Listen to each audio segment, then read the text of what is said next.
Well, growing pains, we all went through growing pains as kids. They're usually over once you enter adulthood, usually.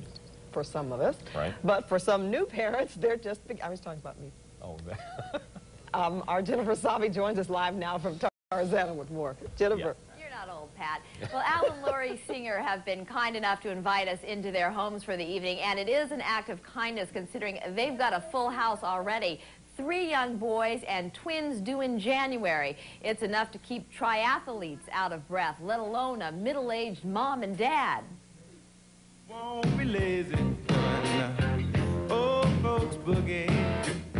Rob and Lori Singer are in their early 40s, but they have to exert themselves like 20-year-olds just to keep up with their 3 kids.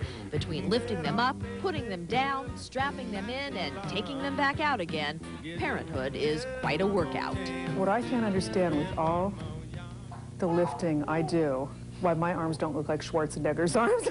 Rob and Lori are typical of a lot of parents these days, older, postponing pregnancy until they're emotionally and financially ready. Problem is, doctors say, by then, their bodies may be shot. 20-year-old is able to tolerate lack of sleep a little bit better, all the physical activity, the stress and strain of having a child in general. So as you get older, it's more difficult to tolerate those things.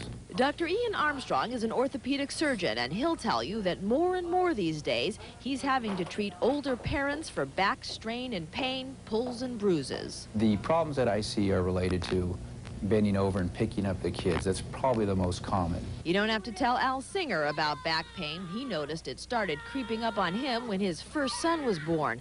Now that he's got 3 and twins on the way, it looks like it'll be with him for a while.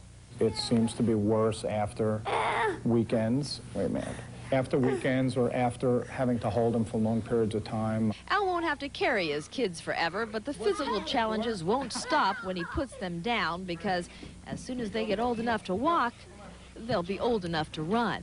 And they're just at the age now where they're starting to play athletics, and they are all boys, where, you know, I need to be out running around with them or getting in a catcher's crouch, and that's just the beginning. I haven't even gotten to that. So I'll only be older. So how to grow old with your kids without killing yourself? Well, doctors suggest training yourself for child rearing the same way you would train yourself for any sport. Do a lot of stomach and back exercises to help you with heavy lifting. And speaking of lifting, doctors also suggest lifting toddlers the same way you were taught to lift a lot of heavy objects. Bend your knees, keep your back straight, and lift with your legs. That's the way to do it. Some tips on postponed parenthood for you, Pat and David. And when they get 21, you got to be careful. A whole new set of problems, a whole new set.